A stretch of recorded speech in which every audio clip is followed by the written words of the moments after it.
fear the malevolent gaze. That someone can bring you misfortune simply by looking at you. I'm not asking if you have scopophobia. What I'm really saying is, do you believe in the evil eye?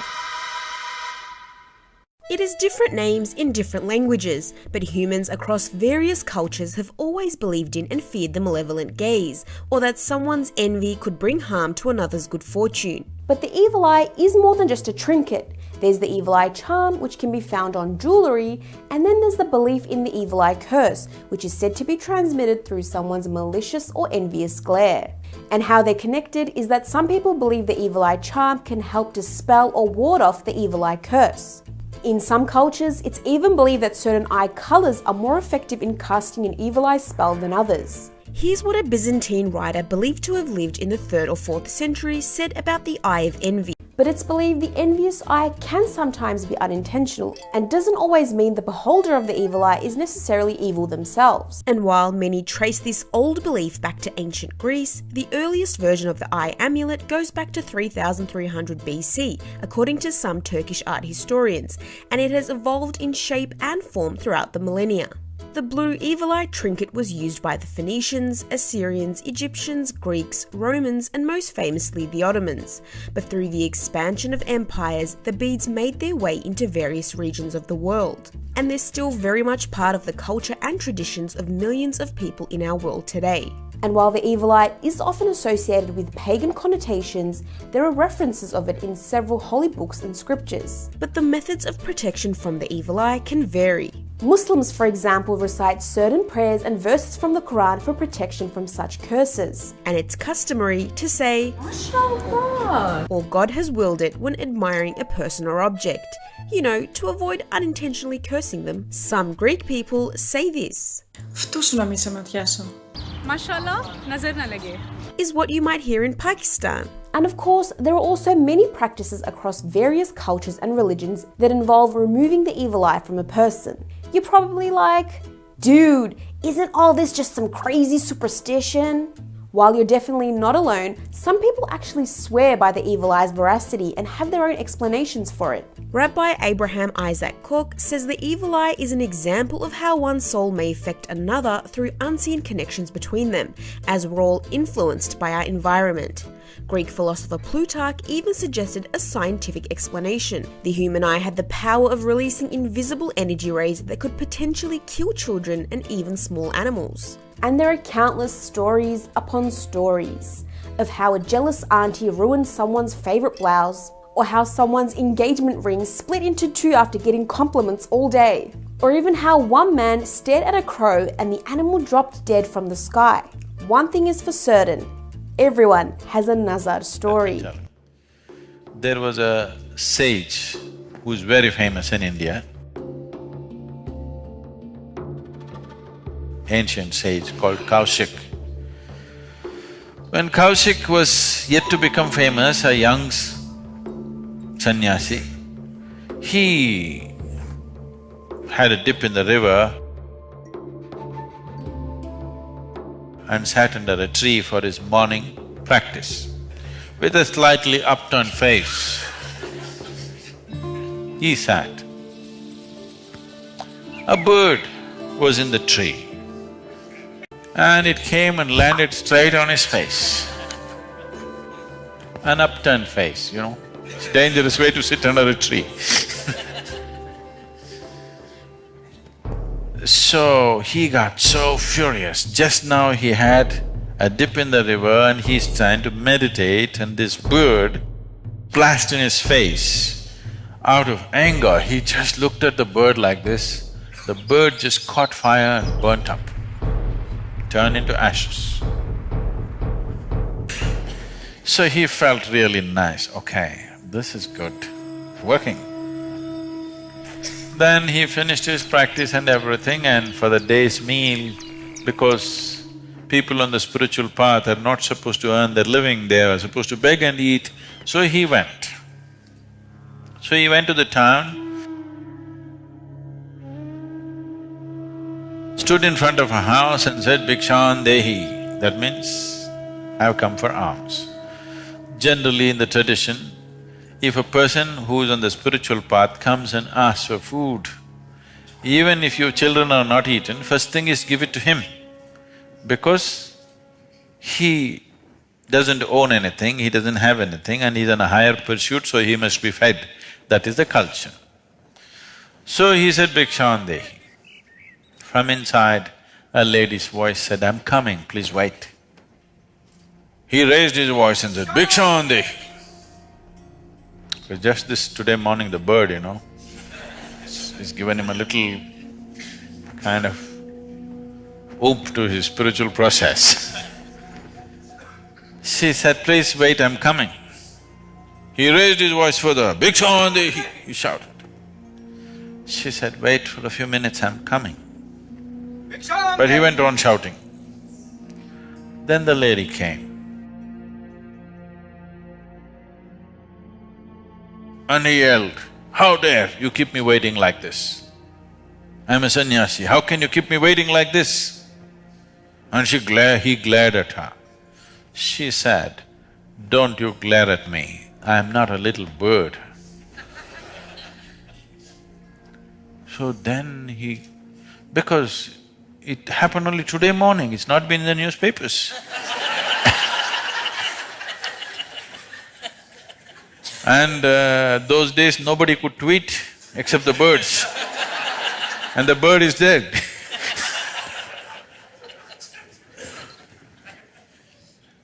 So he said, how do you know?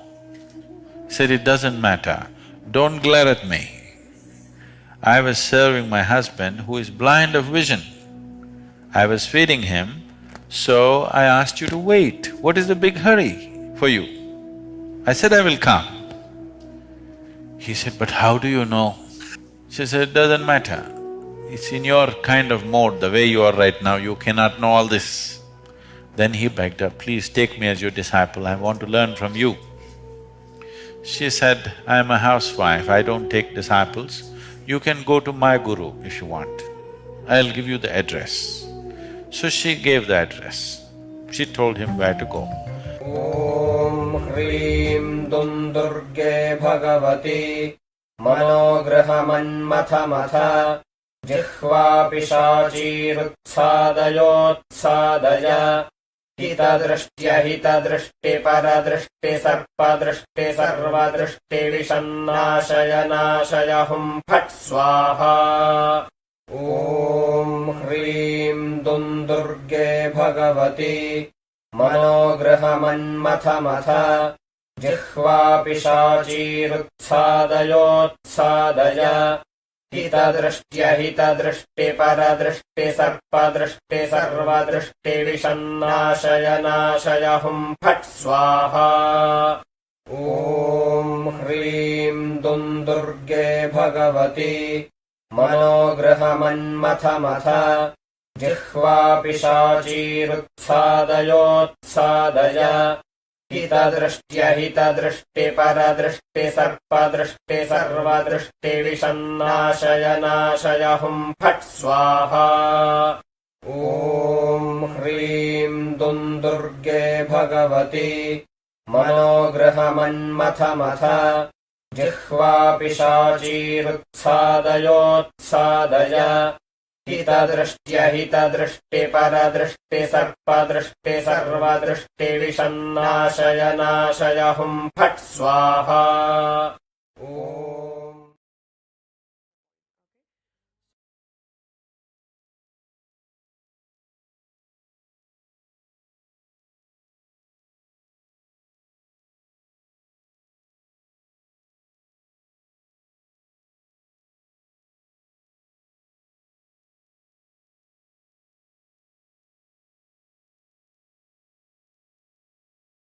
Yes, mind is the most important aspect of all the other human faculties. Latest discoveries indicate that epigenetic mechanisms that are greatly influenced by mind control the entire human functionality. Its vibrations are so powerful that they extend even beyond the body and affect other living and non-living objects. Let us see what modern science and technology can offer to us in this regard.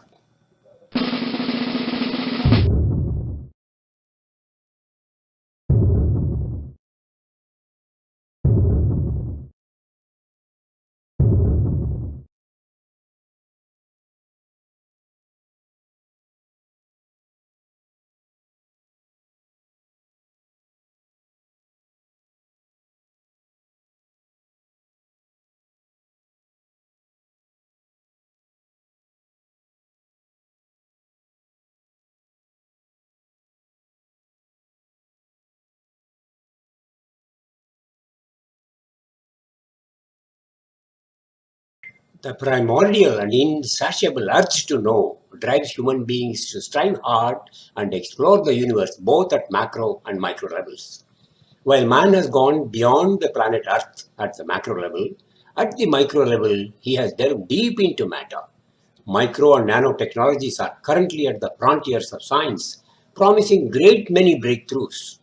Thus, nanotechnology centered around epigenetic mechanisms is the current pursuit.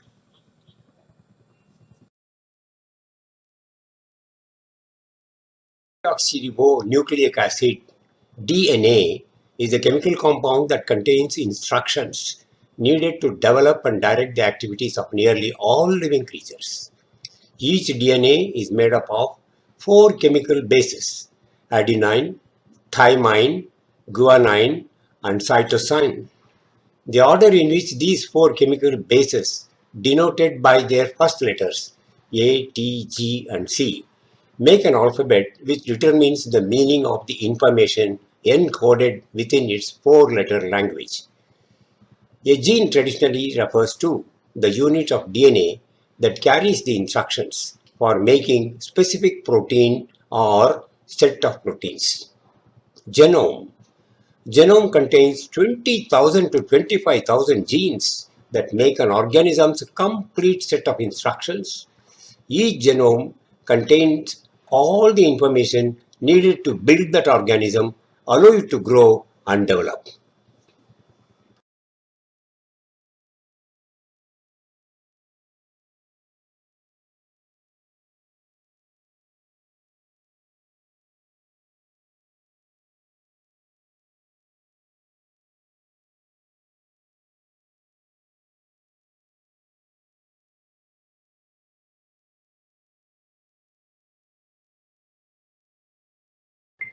Progress in molecular biology triggered by genomics indicates that DNA, which has so far been considered to be the rigid controlling mechanism of the body, can also be modified by external factors, predominantly by the mind.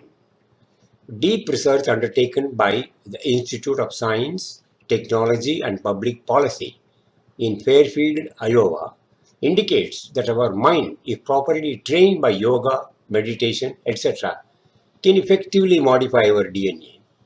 It is our common experience that mental stress in turn produces physiological changes.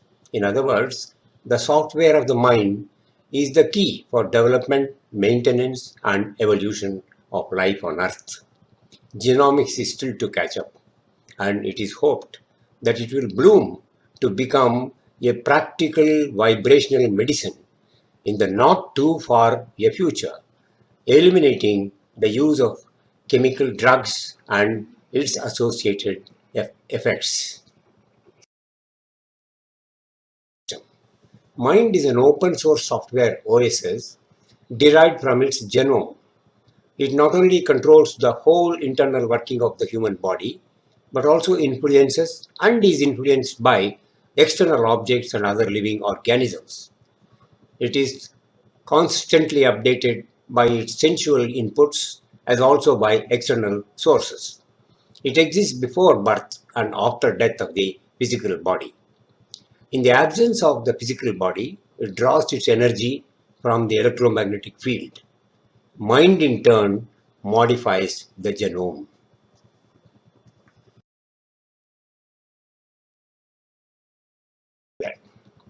As we all know, that 0 and 1 binary bit form the basic unit of computer software.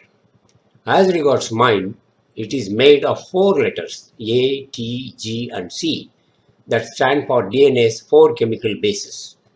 With base 2, computer and information technology is revolutionizing every aspect of human life. Bioinformatics with base 4 can scale up to infinite dimensions. Biochemistry is just a different expression of physics that wraps everything in this universe.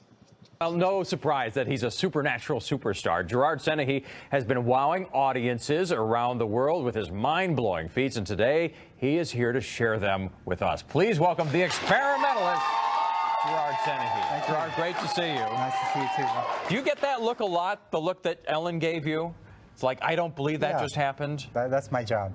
It is your job. Yeah. What is a mentalist, or what are you as the experimentalist? Well, I like to experiment. I like to borrow things. So I thought, and since I do things kind of that involve the mind, I call myself the experimentalist. And when did you decide, when did you figure out that you had this ability? About 10 years ago. But I had some kind of weird experiences when I was a kid. Well, can you go into those weird experiences? I was playing blackjack, and as my friend was dealing, I started telling him what cards were going to come up next.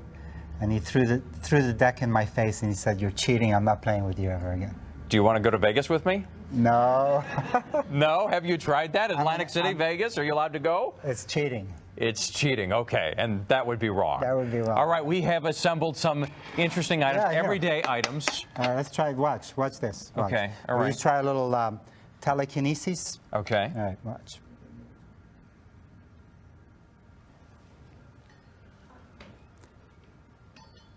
Wait, you got to get the waving in. That's pretty good. That's very good. Stop. All right.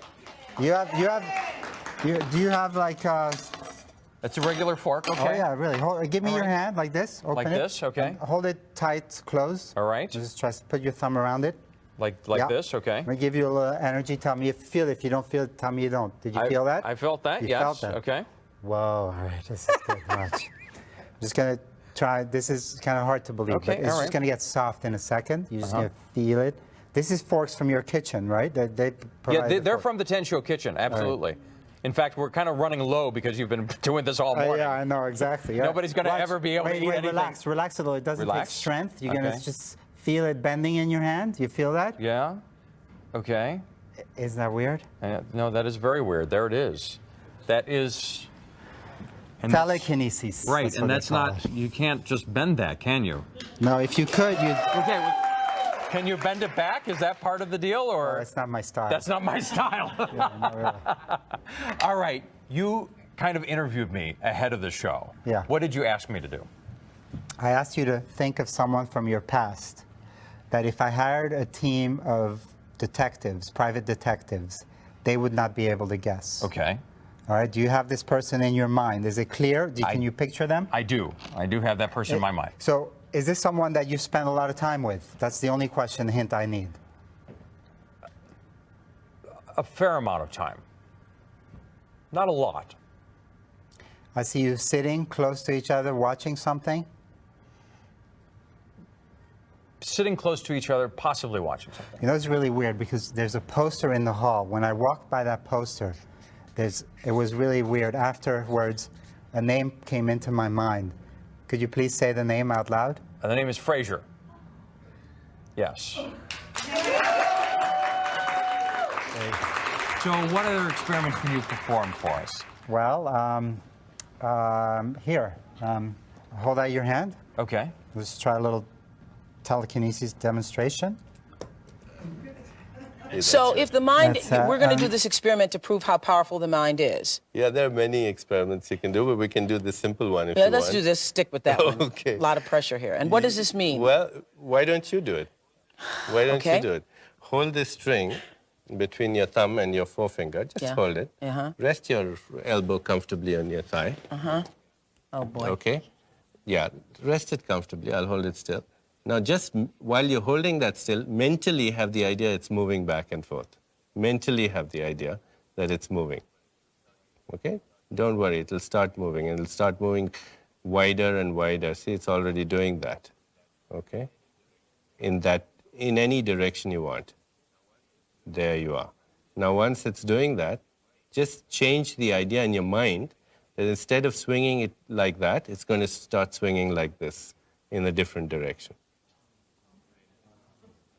Oh, my Mentally. heavens. See? Now, mentally have the idea that it's going to start making circles. Just mentally have the idea it's going to start making circles. There you are, see? Circles. Now bigger and bigger circles.